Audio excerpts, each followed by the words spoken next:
উটি দেরে দেরে হয়। উটি দেরে দেরে করে কেন জানেন টকশো? আপনাদের মনে প্রশ্ন জাগেনি কেন দেরে দেরে টকশো করে জানেন না? আমি জানি। ডাক্তারি মতে সবচেয়ে বেশি পাদ বের হয় বসা অবস্থা। কারণটা হইলো বসলে পেটের ভেতরে চাপ বাড়ে। আপনি যখন বসেন বা একটু সামনের দিকে ঝুঁকেন তখন পেট আর ওই অন্ত্রের উপরে প্রাকৃতিক প্রেসার তৈরি হয়। এই চাপ গ্যাসকে সহজে বাড়াই যেতে সাহায্য করে। দাঁড়াইলে এই চাপ কম থাকে। তো আবার যে কোন আছে না অ্যাঙ্গেল ওটা বসলে শিথিল হয়ে যায়। তো শরীরের ভিতরে প্যাসেজ আরো খোলা থাকে, তাই গ্যাস বের হওয়া সহজ। দাঁড়ায় থাকলে পেশিগুলো বেশি টাইট হয়ে থাকে, শক্ত হয়ে থাকে। তো দাঁড়ায় শরীরের ভারসাম্য ঠিক রাখে, তাই পাত বের হওয়ার পথ কিছুটা বন্ধ থাকে। খেয়াল করে দেখেন উইকল আগে বসেই টকশো করেছিল। এডিটর সাহেব আগের একটা টকশো দেখান না, ঢাকার কসাই আসাদুজ্জামান খান কামালের সাথে টকশো এটা দেখান। সেই সাহসী তরুণ কিন্তু আজকে অনেক কঠিন একটি কাজ করছেন। স্বরাষ্ট্র মন্ত্রণালয়ের মতো এত গুরুত্বপূর্ণ একটি মন্ত্রণালয় পরপর 2 বার পূর্ণাঙ্গ দায়িত্ব পালন করছেন। এখন এই কঠিন কাজটা কি করে করছেন? ওই বসে থেকে বুঝিছে যে বসলে পাত বেশি হয়, দাঁড়াইলে পাত কম হয়। এটা কথা কি জানো বন্ডি? দেরে পেদলে না শব্দ বেশি হবে, কারণ বেরোয়ার পথ তো টাইট থাকে। তার মানে বসে থাকলে পাত বেরোনোর জন্য ভিআইপি গেট খোলা থাকে, আর দাঁড়িয়ে থাকলে বন্ধ থাকে, তাই চাপ বাড়ে, হর্ন বাজে। তো আমার কলে পাত নিয়ে একটা পুরো এপিসোড আছে। তোমার প্রোগ্রাম দেরে করার হাইপোথিসিস দিয়ে আর একটা ডক্টরাল লেভেলের এপিসোড বানানো যাবে করলে। তো হচ্ছে কি ব্যারিস্টার শাহরিয়ার ও টকশায় যায় কইছে ওই যে নাম ভুলে যায়, ওই যে সরদীর বডিগার্ড। তো কইছে কি সরদীর বডিগার্ড বিশ্বাসঘাতক। বিজয়ের মাসে যমুনা টেলিভিশনের সেটে দাঁড়িয়ে আপনি বঙ্গবন্ধুকে বিশ্বাসঘাতক বলেছেন। আমি আমার জায়গা থেকে বাংলাদেশের স্বাধীন বাংলাদেশের নাগরিক হিসেবে এর প্রতিবাদ জানিয়ে রাখলাম। আপনার আপনাকেও বলে দেই সেটি বঙ্গবন্ধু না, আপনার কাছে হতে পারে। শুনেন, আপনি উপস্থাপক, আগে আমাকে শেষ করতে দেন না। আপনি এখানে নিয়ে আসছেন বলে না এখানে নিয়ে আসছেন বলে না আপনি শুনেন, আগে কথা শুনেন, ইট ইজ নট ইওর না ঠিক আছে। এই অনুষ্ঠানে তাহলে আপনি একটা জিনিস শেষ করে দিতে পারবেন না। আপনাকে ফ্লোর দিব, আপনি আবার এই কথার উত্তর দিবেন। এই অনুষ্ঠান কিভাবে চলবে সেটা আমি না, এটা বলবেন না, এটা স্বৈরাচারী কায়দা, এটা স্বৈরাচারী। আমরা আমন্ত্রিত অতিথি মানে হচ্ছে ভগবান, ভগবানকে আপনাকে সম্মান করতে হবে। আপনি এই কথা আগেও বলছেন একদিন। আপনার অনুষ্ঠান বলে কিছু নাই না, আপনার অনুষ্ঠানে আমি আসিনি। আপনি আপনার অনুষ্ঠানে আসছি, আমি আসছি এই 16 কোটি মানুষকে কথা বলার জন্য। না, আমি যমুনা টেলিভিশনে আমন্ত্রণে এসেছি, আপনার অনুষ্ঠানে না। আপনি এটা কথা বলতে পারেন, আপনার অনুষ্ঠান, এটা যমুনার টেলিভিশনের অনুষ্ঠান না। কিন্তু এইভাবে কথা বলবেন না, এইভাবে কথা বলবেন না, সম্মান দিয়ে কথা বলেন। আমি আপনাকে যথেষ্ট সম্মান দিয়ে কথা বলছি, সম্মান দিয়ে কথা বলতেছি যে আপনার। আর নিকল শেষে আমাগুড়ি দিয়ে কাটে, মানে এটা প্রজন্মের কেমনে ব্রেন ওয়াশ করেছে আমলিগ। শর্ট বডিগার্ড যে বিশ্বাসঘাতক এটা অঙ্ক হিসাব প্রমাণ করে দেওয়া যাবে। আমি এটা করবো আজকের এপিসোডে না, পরে করবো আর কি। কিন্তু তার আগে আর একটা ইস্যু নিয়ে আলাপ করার আছে, গুরুত্বপূর্ণ বিষয়। অনেকে ভাবতেছে যে আজকে বোধহয় নিকল রে ধরবো আমি, না আজকে না, আজকে ব্যারিস্টার শাহরিয়ারকে ধরবো। এখন সবাই নড়ে চড়ে বসবি, ব্যারিস্টার শাহরিয়ার আবার কি করলো, কি অপরাধ করলো? এখন ব্যারিস্টার শাহরিয়ার আমাকে দাদা আমার কি অপরাধ হাসিনার মতো করে? দেশবাসীর কাছে আমি বিচার চাই, কি অপরাধটা কি করেছি। আসেন ওর অপরাধটা দেখি। উনি কইছে সোহাদ্দির বডিগার্ড বঙ্গবন্ধু নামের যোগ্য না। এটা শেষ শোনান। তার মার মতো, তার নানার মতো একটা বিশ্বাসঘাতক। কিন্তু আমি বঙ্গবন্ধু বলতে নারাজ, কারণ উনি এই উপাধির যোগ্য না। কেন যোগ্য না একটা করে বলে দিই। 73 সালে প্রথম ভোটের কারচুপি বাংলাদেশের ইতিহাসে শুরু করলো উনি। 73 সালে বিনা প্রতিদ্বন্দ্বিতায় শেখ সাহেবের বিরুদ্ধে যারা দাঁড়াবে তাদেরকে অস্ত্রের মুখে সরিয়ে দিয়ে উনি বিনা প্রতিদ্বন্দ্বিতায় জিতলেন, যেটা শেখ হাসিনা অ্যাডপ্ট করলেন। ৭৭ সালে যখন দুর্ভিক্ষ, যখন আমার বোনেরা বাসন্তীরা জাল গায়ে দিয়ে থাকে, তখন তার ছেলের মাথায় সোনার মুকুট দিয়ে বিয়ে হচ্ছে। তার মন্ত্রীরা বিদেশি ইম্পোর্টেড হুইস্কি ছাড়া খেতে পারে না, সেজন্য তাদের নাম হয়ে গেল বোতল মন্ত্রী। 22,000 জাসদ কর্মীকে রক্ষী বাহিনী দ্বারা হত্যা করা হলো। সিরাজ শিকদার কোথায় এক বলে হত্যা করা হলো।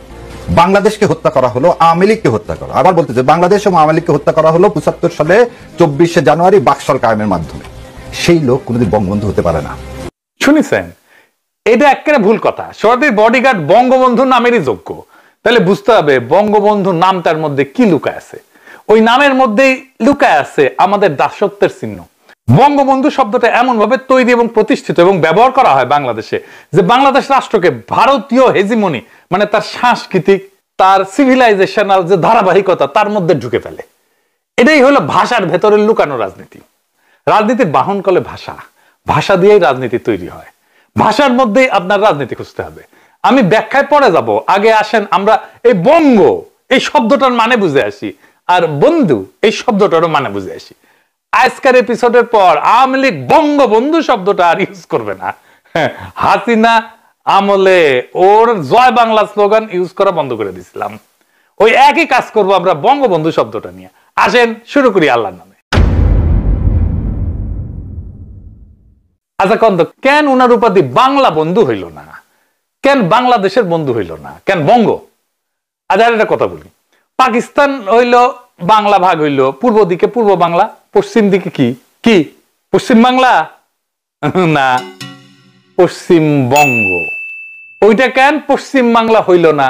আচ্ছা আপনারা জানেন রয়ের চিত্তরঞ্জন সুতার বাংলাদেশে হিন্দুদের নিয়ে একটা স্বাধীন দেশ গঠনের আন্দোলন করেছিল, নাম কি ছিল জানেন? স্বাধীন বঙ্গভূমি আন্দোলন। কেন বঙ্গভূমি, কেন বাংলা ভূমি না? কারণ বঙ্গ এই শব্দটা সংস্কৃতি ভাষা এবং মূলত হিন্দু ভারতীয় পরিভাষা, আর বাংলা শব্দটা মুসলিম শাসন পর্বে প্রতিষ্ঠিত। ভারত বাংলা বলে না, বলে বঙ্গ। আমি আপনাকে 18টা খুব বিখ্যাত বইয়ের শিরোনাম আর লেখকের নাম দেখাই, বইয়ের বিষয় বাংলা, কিন্তু শিরোনাম কি দেখেন?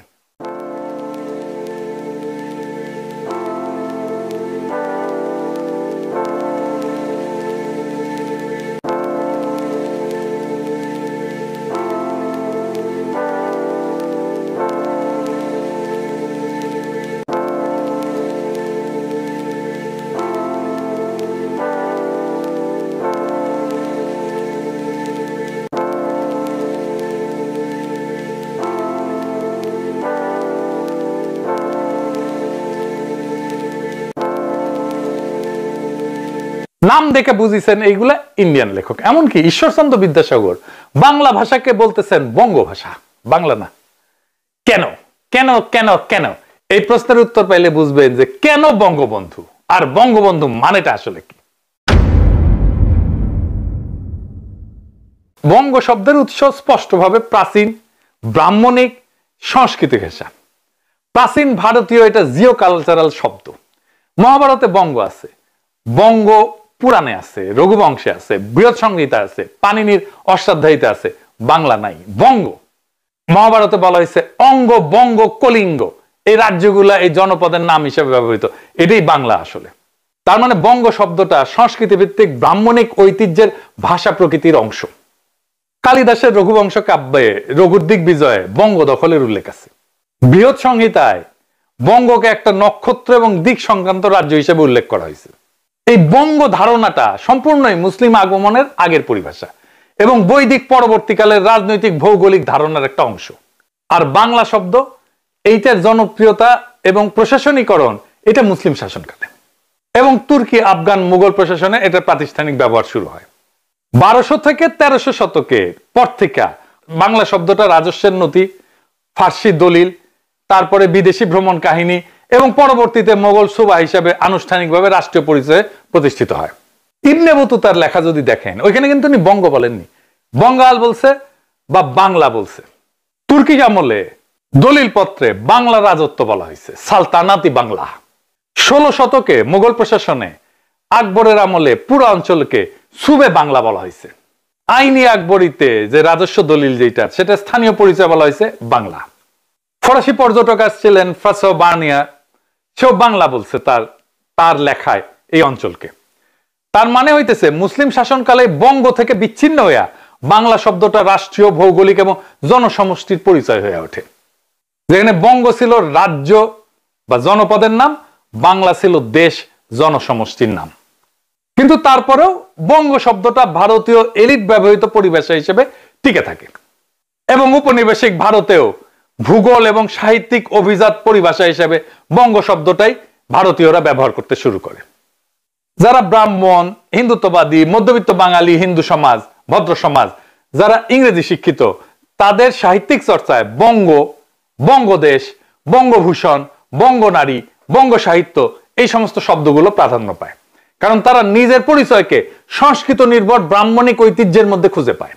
বঙ্কিমচন্দ্রই বঙ্গদর্শন লিখছে, বঙ্গদেশের ইতিহাস লিখছে। রবীন্দ্রনাথ বঙ্গমাতা, বঙ্গভাষা এই সমস্ত ব্যবহার করছে। এমনকি ভারতের স্বাধীনতার পরেও পশ্চিমবঙ্গ নাম বাংলা হয় না, পশ্চিম বাংলা হয় না, পশ্চিমবঙ্গ হয়। ভারতের সংবিধান অনুযায়ী রাজ্যের নাম কিন্তু ওয়েস্ট বেঙ্গল, ওয়েস্ট বাংলা না। কিন্তু বাংলাদেশের দৃষ্টিকোণ থেকে লজিক্যাল নাম হয়তো পশ্চিম বাংলা, তাই না? কিন্তু ভারত বঙ্গ শব্দই থেকে যায়, কারণ বাংলা শব্দটা মুসলিম শাসনকালীন পরিচয়, বঙ্গ শব্দটা হিন্দু অভিজাত সাংস্কৃতিক শিকড়, বঙ্গবন্ধু শব্দটাও তাই। বঙ্গবন্ধুর বঙ্গ শব্দটাও অভিজাত হিন্দু সাংস্কৃতিক শিকড় থেকে আসছে। ভারতের রাষ্ট্রীয় পরিচয় সংস্কৃত ঘেঁষা নাম ব্যবহার করার প্রবণতা আছে কিন্তু, যেমন ওড়িশা থেকে ওডিশা করছে, মাইসোর থেকে কর্ণাটক করছে, বেঙ্গল থেকে বাংলা করার বদলে কিন্তু তারা ধরে রাখলো বঙ্গকেই, বেঙ্গলকেই। অর্থাৎ ভারতের দৃষ্টিতে বাংলা হইতেছে ইসলামিক ভাষা, মুসলিম প্রশাসনিক ভাষা, মুসলিম প্রশাসনিক রঙে রঞ্জিত। সেই পরিচয় এড়ায় তারা বঙ্গ এই পরিচয়টাকে ধরে রাখে। যেমন আগে বলছি যে বাংলাদেশের হিন্দু পৃথক রাষ্ট্রের দাবির আন্দোলনের নাম হয় বঙ্গভূমি। এই আন্দোলন যদি হিন্দু আবাসভূমির দাবি করে, তার নাম বাংলাভূমি না, বঙ্গভূমি রাখাটাই লজিক্যাল, কারণ বঙ্গভূমি নামটা সংস্কৃতি ভিত্তিক। ভূমিও সংস্কৃত শব্দ, বঙ্গ সংস্কৃত শব্দ, এই দুইটাকে মিলায় একটা স্পষ্টভাবে হিন্দু ধর্মীয় ব্রাহ্মণিক সংস্কৃতিকে রাষ্ট্র পরিচয় তৈরি করার একটা চেষ্টা করা হয়েছিল। হিন্দু জাতীয়তাবাদী গোষ্ঠীর কাছে বাংলা শব্দটা মুসলিম সুলতানি রাষ্ট্রের নাম, মুসলিম জনগোষ্ঠীর রাষ্ট্রীয় পরিচয়। এটা মুসলিম সংখ্যাগরিষ্ঠ বাংলাদেশের ইতিহাসের সাথে যুক্ত, তাই তারা দাবি করে বঙ্গভূমি হিন্দু ভূমি, বাংলা ভূমি না। কিন্তু সে কারণে রাজনৈতিকভাবে বঙ্গ শব্দটা তাদের পক্ষে বেশি উপযোগী। হিন্দু ইতিহাস মানে বঙ্গ রাজা, বঙ্গীয় সভ্যতা, বঙ্গদেশ, বঙ্গ সেনা, এইটাই হিন্দুত্ববাদের ভাষাগত শিকড়। আমি লিটারেচার থেকে কিছু উদাহরণ দিই। ধরেন মাইকেল মধুসূদন দত্ত, হে বঙ্গ ভান্ডারে তব বিবিধ রতন। এইখানে বঙ্গ একটা সভ্যতা ভিত্তিক পরিচয়, রাষ্ট্রভিত্তিক না কিন্তু। অর্থাৎ বঙ্গ মানে কোন রাজনৈতিক সত্তা না, বরং একটা সাংস্কৃতিক শিকড়। এই বঙ্গ শব্দটা উচ্চকিত, বর্ণময়, ক্লাসিক্যাল। আমি বলছিলাম না কলকাতার ইংরেজি শিক্ষিত, এটা মধুসূদনের ইংরেজি শিক্ষিত দৃষ্টিভঙ্গি এবং হিন্দু পৌরাণিক ঐতিহ্যের সাথে মিল রেখা ব্যবহৃত একটা লিটারারি হাই ওয়ার্ড। বঙ্গবন্ধুর বঙ্গটাও হিন্দুত্ববাদের একটা লিটারারি হাই ওয়ার্ড। এইটা শিক্ষিত হিন্দু মধ্যবিত্তের কালচারাল সেলফ ডেফিনেশন। রবীন্দ্রনাথও বঙ্গ শব্দটা একইভাবে উচ্চকিত সাংস্কৃতিক পরিচয় হিসেবে ব্যবহৃত। রবীন্দ্রনাথ যখন লেখেন বঙ্গমাতা, বঙ্গলক্ষ্মী, বঙ্গভূষণ, এই সবই সংস্কৃত ধর্মী হিন্দু পুরাণ ঘেঁষা কাব্যিক এবং অভিজাত ভাষার ব্যবহার। অর্থাৎ রবীন্দ্রনাথের লেখায় বঙ্গ এক ধরনের কালচারাল ক্লাসিসিজম। ইন্ডিয়ার যে ন্যাশনাল অ্যান্থেম আছে না, জাতীয় সঙ্গীত আছে না, ওখানে লিখতেছে সে জনগণ মন অধিনায়ক জয় হে ভারত ভাগ্য বিধাতা, পাঞ্জাব সিন্ধু গুজরাট মারাঠা দ্রাবিড় উৎকল বঙ্গ, বিন্ধ্য হিমাচল যমুনা গঙ্গা উচ্ছল জলধি তরঙ্গ, তব শুভ নাম জাগে তব শুভ আশিস মাগে, গাহে তব জয় ও গাথা। তারপরে ধরেন তার বঙ্গবাণী কবিতায়, বঙ্গ আমার জননী আমার ধাত্রী আমার আমার দেশ, কেন গো মাতর শুষ্ক নয়ন, কেন গো মাতর রুক্ষ কেশ, কেন গো মাতর ধুলায় আসন, কেন গো মাতর মলিন বেশ। রবীন্দ্রনাথের কাছে বঙ্গ শব্দটা একেবারেই ইন্দো আর্য তৎসম সাংস্কৃতিক ঐতিহ্যের শব্দ, বাংলা না। বঙ্গ মাতা বঙ্গ লক্ষ্মী মোরে করো দয়া, এখানে বঙ্গ মাতা ভূমি সভ্যতার একটা দেবীকরণ, এটা জনগোষ্ঠী না, এটা কালচারাল হোমল্যান্ড। তাহলে এখন আমার ক্ষুদ্র ভ্রাতার ভগিনীরা প্রশ্ন তুলতে পারবেন, তাহলে কেন রবীন্দ্রনাথ আমার সোনার বাংলা লিখলো? গুরুত্বপূর্ণ প্রশ্ন। রবীন্দ্রনাথ আমার সোনার বাংলা কেন লিখছিলেন, এটার উত্তর দিতে হইলে তিনটা স্তর বুঝতে হবে। গানটা কখন লেখা, কোন রাজনৈতিক পরিস্থিতিতে লেখা, কেন বাংলা শব্দটা বেছে নেওয়া হলো, বঙ্গ না। গানটা লেখা হয়েছিল 1905 সালের বঙ্গভঙ্গের প্রতিবাদে। আপনি খেয়াল করেন, বঙ্গভঙ্গ, বাংলা ভঙ্গ না কিন্তু, বঙ্গভঙ্গ। 5 সালে লর্ড কার্জন বঙ্গভঙ্গ ঘোষণা করে। পশ্চিম অংশ যেটা পশ্চিমবঙ্গ, আর পূর্ববঙ্গ যেটা মুসলিম সংখ্যাগরিষ্ঠ ঢাকা রাজধানী হবে, নবগঠিত আসাম বাংলা প্রেসিডেন্সি হবে। এই সময় হিন্দু স্বদেশী আন্দোলন প্রবলভাবে সামনে আসে এবং তারাই বঙ্গভঙ্গকে বাধা দেয় এবং শেষ পর্যন্ত বঙ্গভঙ্গ হইতে পারেনি। রবীন্দ্রনাথ গানটা লেখে বঙ্গভঙ্গ রদ আন্দোলনের মাস মোবিলাইজেশন তৈরির জন্য। এইখানে অত্যন্ত গুরুত্বপূর্ণ বিষয়, রবীন্দ্রনাথ বঙ্গমাতা, বঙ্গ, বঙ্গভূমি এই শব্দ বহুবার ব্যবহার করছেন সাহিত্য জীবনে, কিন্তু এই গানটাতে তিনি বঙ্গ না বাংলা বেছে নিলেন। এটা কাকতালীয় না, এটা চিন্তাশীল রাজনৈতিক সিদ্ধান্ত। কেন রবীন্দ্রনাথ বঙ্গ শব্দটা ব্যবহার করলেন না? কারণ বঙ্গ শব্দটা হিন্দু ভদ্র সমাজের সংস্কৃত ঘেঁষা অভিজাত শব্দ। ফলে তিনি যদি গান লিখতেন আমার সোনার বঙ্গ, তাহলে সেটা হিন্দু ভদ্রলোকদের গান হতো। মুসলমান কৃষক পূর্ববঙ্গের দরিদ্র কৃষকদের গান হইতো না। এই পূর্ব বাংলার দরিদ্র মানুষেরা সেই শব্দে নিজেদের অস্তিত্ব খুঁজে পাইতো না। রবীন্দ্রনাথ এটা গভীরভাবে জানতেন। বাংলা শব্দটা তখনকার সাধারণ মানুষের ভাষা এবং সবচেয়ে গুরুত্বপূর্ণ, এটা মুসলমান জনগোষ্ঠীকে সমানভাবে স্পর্শ করবে। সেই জন্যই তিনি আমার সোনার বাংলা লিখছেন, আমার সোনার বঙ্গ লেখেননি। তাইলে বুঝতে পারতেছেন তো, বঙ্গবন্ধু আসলে বাংলাদেশের মানুষের বন্ধু না। সে ভারত বাংলাদেশকে যেই বঙ্গ হিসাবে পাইতে চায়, তার ফিজিক্যাল এমবডিমেন্ট, সোহরাওয়ার্দীর বডিগার্ডকে নিয়ে ইন্ডিয়ার যে উচ্ছ্বাস, তা শুধু এই কারণে না যে পাকিস্তান ভাঙছে, বরং এই কারণে যে সে তার মিথিক্যাল ভারতের অংশ যে বঙ্গ, সেটাকে সে ফিরায় আনার বন্ধু। সে আসলেই অখণ্ড ভারতের বন্ধু, সেই বঙ্গের বন্ধু। সেই জন্যই সে বঙ্গবন্ধু। অর্থাৎ বঙ্গবন্ধুর নামটা গঠিত হয়েছে ভারতীয় ভাষা সংস্কৃতির কাঠামোর ভেতরে। এইবার আসেন, এই সামান্য একটা শব্দ দিয়া ইন্ডিয়া কিভাবে আমাদের রাজনীতিকে নিয়ন্ত্রণ করছে সেটার একটা হদিশ নেই। এইখানে পিয়ার বর্দিওর একটা আলাপ লাগবে। এই বঙ্গবন্ধু এটা বোঝার জন্য জরুরি। পিয়ার বর্দিও ছিলেন একজন ফ্রান্সের প্রভাবশালী সমাজবিজ্ঞানী, দার্শনিক এবং একজন পাবলিক ইন্টেলেকচুয়াল। 20 শতকের সামাজিক তত্ত্বের সবচেয়ে গুরুত্বপূর্ণ চিন্তাবিদদের তিনি একজন। তার গবেষণা মূলত ক্ষমতা, প্রতীকী আধিপত্য, শিক্ষা, সাংস্কৃতিক পুঁজি, রুচি এবং ভাষার রাজনীতি নিয়ে। আমরা যে বলি না social capital, cultural capital, symbolic capital, এইটা বর্দিওর ধারণা, এটা অরিজিনাল ধারণা। তিনি 3টে জিনিস বলছেন: সাংস্কৃতিক পুঁজি, যেটা শিক্ষা, রুচি, ভাষা; সামাজিক পুঁজি, সম্পর্ক; প্রতীকী পুঁজি, মর্যাদা, সম্মান। এই বিষয়ে আজকে আলাপ করব না। ওনার আরেকটা ধারণা আছে যেটার সাথে এই বঙ্গবন্ধুর ধারণাটা মেলে, সেটা হচ্ছে ল্যাঙ্গুয়েজ এবং সিম্বলিক পাওয়ার নিয়ে। ভাষা কোনো নিরপেক্ষ মাধ্যম না, এটা ক্ষমতা প্রয়োগের জায়গা। রাষ্ট্র, অভিজাত শ্রেণী, শিক্ষা প্রতিষ্ঠান ভাষার মাধ্যমে শ্রেণীভিত্তিক আধিপত্য চালায়। তো পিয়ার বর্দিও বলছেন, উনার একটা খুব বিখ্যাত বই ল্যাঙ্গুয়েজ এন্ড সিম্বলিক পাওয়ার, উনি বলছেন naming is a symbolic act of imposition.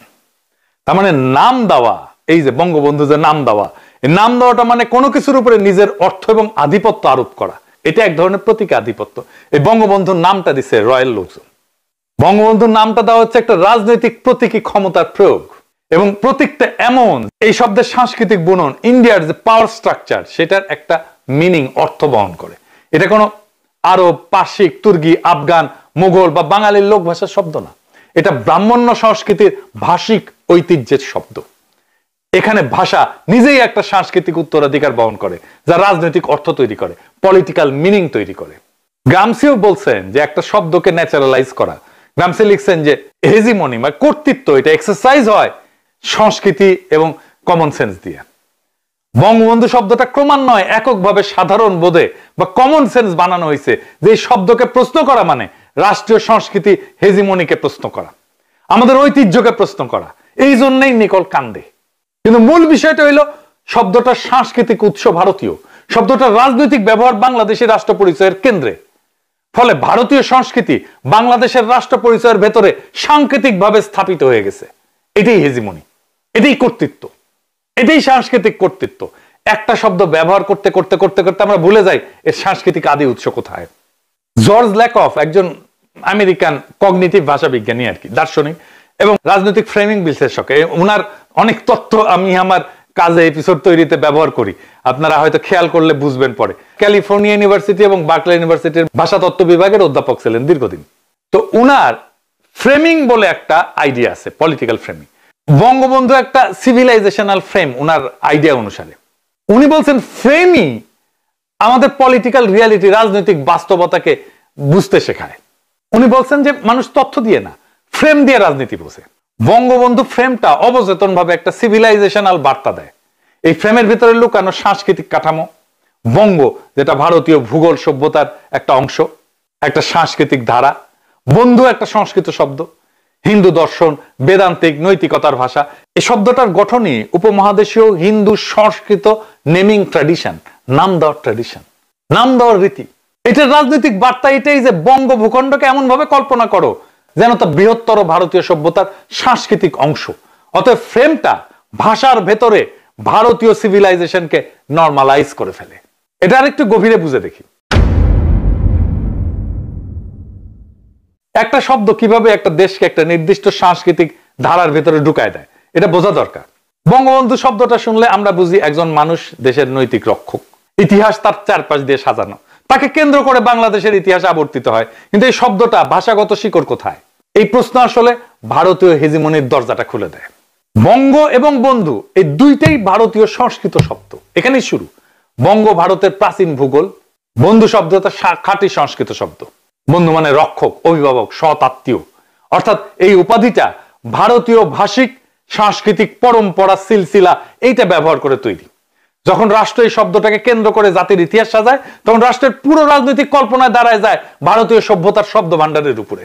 এর ফলে জনগণের অবচেতন মনে প্রতিষ্ঠিত হয় আমাদের রাষ্ট্র পরিচয়ের কেন্দ্রে ভারতীয় সাংস্কৃতিক ভাষা পরম্পরা আছে, আমাদের রাষ্ট্র পরিচয়ের কেন্দ্রে আছে ইন্ডিয়ান সিলসিলা।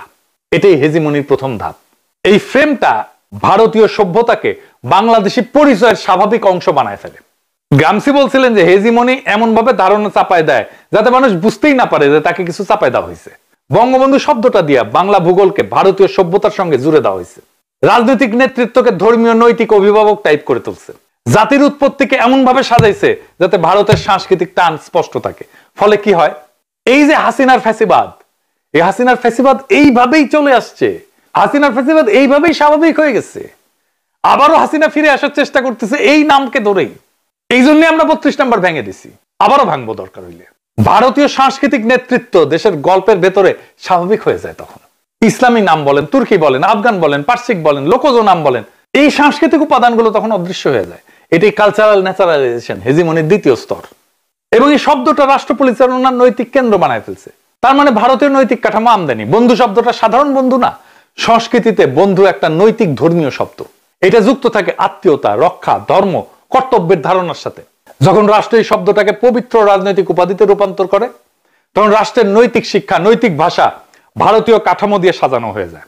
আপনি বলেন না বাংলাদেশে এত এত ইন্ডিয়া প্রেমী কেমনে আসলো? এই যে এইভাবে আসছে। বাংলাদেশের রাষ্ট্র পরিচয়তে বাংলাদেশের সাধারণ মানুষের যে ধর্মীয় চেতনা, তার নৈতিক ধারার উপরে প্রতিষ্ঠিত না, সংস্কৃত নৈতিক ধারার উপরে দাঁড়ানো। এটাই হেজিমনির তৃতীয় স্তর, নৈতিক বয়ানের দখল। বঙ্গবন্ধু এই ফ্রেমটার বিরোধিতা মানে অকৃতজ্ঞতা। হাসিনা বলতো না অকৃতজ্ঞ জাতি। ভারতীয় রাজনৈতিক নৈতিকতা, ভারতীয় ধর্মগ্রন্থ, পুরাণ, মহাকাব্য সব জায়গায় রাজা, অভিভাবক বা রক্ষকের অবাধ্য হওয়া এটা একটা নৈতিক অপরাধ। এই নৈতিক কাঠামো হুবহু আসে বঙ্গবন্ধু ফ্রেমে। বিরোধিতা মানে অকৃতজ্ঞতা, সমালোচনা মানে অপবিত্রতা, যুক্তি মানে নৈতিক ব্যর্থতা। রাজনৈতিক বিরোধিতা ভারতীয় যে নৈতিক সংস্কৃতি, মরাল যে কালচার, সেটার ভেতরের কাঠামো দিয়ে বিচার করতে থাকে। এটাই এথিকো পলিটিক্যাল হেজিমনি। এটাই আমাদের ক্ষেত্রে ঘটছে। বঙ্গবন্ধু শব্দটা এত স্যাক্রেড, এত পবিত্র, এটাই হচ্ছে ভারতীয় রাজনৈতিক ধর্মতত্ত্বের প্রতিফলন। নিকলরা কান্নাকাটি শুরু করে দেয়। একজন নিকৃষ্ট স্বৈর শাসক, হাসিনার ফ্যাসিবাদের আইকন, তার নামে কিছু বললেই কান্নাকাটি শুরু করে দেয়। কেন? ভারতীয় উপমহাদেশে রাজনৈতিক নেতৃত্বকে দেব সদৃশ্য করে দেখার ইতিহাস আছে। রাজা মানে ধর্ম রক্ষক, মহাত্মা মানে নৈতিক অভিভাবক, গুরু, বন্ধু, পথ প্রদর্শক। বঙ্গবন্ধুর নামটা ঠিক এই জায়গাটাই দখল করে। একজন মানুষকে রাজনৈতিক নেতা না, নৈতিক পবিত্র অভিভাবক করে তোলে। এটা সরাসরি ভারতীয় রাজনৈতিক সাংস্কৃতিক ঐতিহ্যের প্রভাব। এর শেষ ফল কি? নিকলের কান্নাকাটি। বঙ্গবন্ধু নামের ফ্রেম বাংলাদেশী জাতির কল্পনাকে ভারতীয় সাংস্কৃতিক মানচিত্রে স্থাপন করে। সবার সে তাইলে কি ঘটে? রাষ্ট্রের উৎপত্তি ভারতীয় ভাষিক কাঠামোর মধ্যে ঢুকে যায়। ইতিহাস ভারতীয় নৈতিক ধারায় সাজানো হয়। বিরোধিতা ভারতীয় নৈতিক শব্দে বিচার করা হয়। নেতৃত্ব ভারতীয় পবিত্রতার মানদণ্ডে মূল্যায়িত হয়। জাতির আত্মপরিচয় ভারতীয় সভ্যতার ধারাবাহিকতার অংশ হিসেবে দেখা হয়। এটাই ইন্ডিয়ান কালচারাল হেজিমনি। এটা জোর করে চাপায় দেয়নি, এটা ভাষার ভেতর দিয়ে, ফ্রেমের ভেতর দিয়ে নিজে থেকেই মানুষের মনে জায়গা করে নিছে। তাই বঙ্গবন্ধু নামটা শুধু রাজনৈতিক উপাধি না, এটা এমন একটা সাংস্কৃতিক ফ্রেম যা বাংলাদেশের রাষ্ট্র পরিচয়কে ভারতীয় সভ্যতা, ভাষা, নৈতিক কাঠামোর মধ্যে বসায় দেয়। এভাবেই ভারতীয় হেজিমনি সফট পাওয়ার দিয়ে প্রতিষ্ঠা পায়। এই জন্যই দেখেন একটা নিকৃষ্ট স্বৈরাচার হইলেও তার পবিত্রতায় নুয়ে পড়ে এক একটা মাল, এবং নুয়ে পড়াটাকেই সে তার পবিত্র দায়িত্ব বলে মনে করে, দেশপ্রেমিক কর্তব্য বলে মনে করে আমি একটা মহান কাজ করে ফেলছি। তো এতক্ষণ যে আলাপটা করলাম সবকিছুর খেই এক জায়গায় গিয়ে মেলে। সেটা হইতেছে একটা শব্দ। সেই শব্দটা বঙ্গবন্ধু। একটা শব্দের ভেতরে কি থাকতে পারে? একটা নাম, একটা স্মৃতি, একটা আবেগ, এই তো, তাই না? না, এখানে না, এখানে আপনি ঠকছেন। এই একটা শব্দের ভেতরে গুজে রাখা হয়েছে পুরো একটা সভ্যতা, পুরো একটা ক্ষমতার হিসাব, আর আপনার রাষ্ট্রকে কার হাতে বাধা থাকবে সেই সিদ্ধান্ত। বঙ্গ আর বন্ধু এই দুইটা জিনিস জোড়া দিয়ে এমন একজন মানুষকে বানানো হয়েছে, সে শুধু নেতা না, শুধু প্রেসিডেন্ট না, শুধু লিডার না, বরং পুরা বঙ্গ নামের ভারতীয় সভ্যতার নৈতিক অভিভাবক। মানে আপনি তাকে মানলে আপনি আসলে ওই সভ্যতার আধিপত্য মাইনা নিছেন। আর আপনি যদি প্রশ্ন করেন, আপনি শুধু রাজনৈতিক বিরোধী না, আপনি অকৃতজ্ঞ, আপনি অনৈতিক, আপনি দেশদ্রোহী। এটাই তো হেজিমনি। যখন আপনাকে এমন ভাবে বাধা হয়, আপনি নিজেই আপনার শেকলকে লকেট বানায় গলায় ঝুলাই ঘোরেন। এখন প্রশ্নটা খুবই সোজা, আমরা কি চাই? স্বাধীন বাংলাদেশ, নাকি বঙ্গ নামের এক ভারতীয় মিথিক্যাল মানচিত্রের মধ্যে ঝুলে থাকা এক টুকরো প্রভিন্স? আমরা কি চাই? যে আমাদের রাষ্ট্রের পরিচয় হবে আমাদের সংস্কৃতি, আমাদের ধর্ম, আমাদের সংখ্যাগরিষ্ঠ মানুষের ধর্ম, বাংলার গণমানুষের লড়াই, নাকি মহাভারত পুরাণ ইন্দো সভ্যতার অখণ্ড ভারতের ফ্রেমের ভেতরে আমাদের ইতিহাস লুকায় থাকবে? আপনি যে ফ্রেম বাছেন, আপনার রাষ্ট্র সেই মানচিত্রে যায় বসে। একটা কথা পরিষ্কার করে বলি, এখানে কেউ ব্যক্তির ভালো মন্দ, পাপ পুণ্য, ত্যাগ তিতিক্ষা নিয়ে আলাপ করতেছে না। আমার কথা খুব সোজা, বঙ্গবন্ধু নামটা বাংলাদেশি রাষ্ট্র পরিচয়ের জন্য পলিটিক্যালি টক্সিক। এই নামটা বাংলাদেশের স্বাধীন সীমানার ভিতরে ভারতীয় হেজিমনি ট্রোজান হর্স। এই শব্দটা রেখা আপনি ভারতীয় আধিপত্যের সঙ্গে লড়াই করবেন, এইটা হয় না। এটা নিজেই লজিক্যালি কনফ্লিক্টেড। তাই আমার প্রস্তাব খুবই ক্লিয়ার, আমরা ইতিহাস নিয়ে আলাপ করতে হবে। আমরা ব্যক্তি মুজিবুর রহমানকে ক্রিটিক করব না